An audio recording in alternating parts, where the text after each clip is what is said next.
Noslēdzies Latvijas-Lietuvas pārrobežu sadarbības programmas projekts animaterapijas izmantošana Latvijas-Lietuvas pierobežas pašvaldību sociālās vides stiprināšanai. Projektā piedalījās 12 partneri no Latvijas, tā skaitā Daugavpils novada dome un 4 partneri no Lietuvas. Projekta mēģis bija popularizēt un veicināt terapiju ar dzīvnieku palīdzību kā unikālu rehabilitācijas metodi.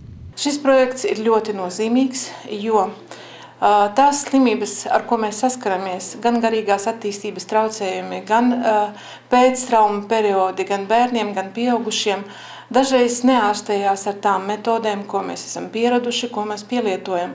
Bet ir arī lietas, kurām ļoti der tieši dzīvnieku terapija, un konkrēti tā ir reiterterapija, delfīna terapija, kānis terapija, kura ir ne īpaši pazīstama mūsu tautai, bet ar šī projekta palīdzību cilvēki ir saņēmuši gan informāciju, gan informatīvos bukletus, gan arī tādas taustāmas lietas. Projekta laikā tika rīkot izglītojošie semināri sociālajiem darbiniekiem, ārstiem un bērnu vecākiem. Bērni piedalījās starptautiskajās vasaras nometnēs un izmēģināja delfīnu terapiju Klaipēdā. Tika sarīkot arī Ziemassvētku radošā darbnīca, kuras laikā bērni zīmē un gatavoja dāvanas projekta partneru sociālās aprūpes iestādēm. Tāpat tika iegādāta ratiņkrēslu paceļamā platforma Naujienas sociālā centra mikroautobusam un akvārijas. Projekta realizācijas gaitā mums bija iespēja mazliet palielināt budžetu tieši par šī akvārija cenu, tie ir 434 eiro. Un tātad arī bija iegādāts akvārijs, kurš ir uzstādīts Naujienas bērnu namā.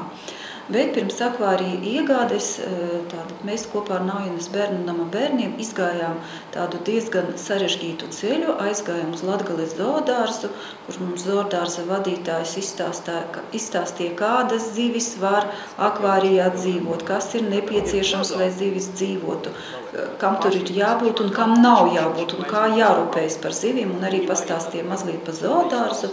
Mēs devāmies uz veikalu, kur bija izvēlēts tieši šis akvārijs un arī padomāts, kā tad šo akvāriju iekārtot, un beigās arī bērni paši iekārtoja šo akvāriju, un zivtiņas mēs dabūjām kā dāvinājumu gan no veikala, kurš pārdeva mums akvāriju, gan arī Naujienas bērnu nama darbinieki atnesa savas zivis no mājām.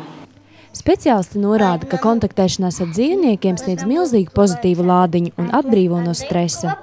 Ja jūsu bērns, piemēram, prasa mammai, lai viņa nopirktu viņam kādu kamīti vai bruņurpucīti, tas nav tas nav tā nejauši viņam sagribējas. Ja? Viņam obligāti ir kaut kas, ko viņš gribētu saņemt šai pasaulē, bet viņš pagaidām nevar to saņemt. Piemēram, draudzību, vai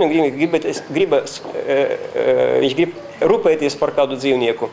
Viņam gribētos, lai viņam būtu kāds tāds draugs, ar ko viņš varētu runāt par kādām savām problēmām. Un lielākoties ar cilvēkiem pagrūti viņam darīt to, jo iespējams, ka nav tādu draugu, ar kā viņš draudzēties var. Varbūt kā ar vecākiem attiecības nav tāds, kā bērns arī gribētu. Šai situācijā šis dzīvnieks ir tā kā psihoterapeits.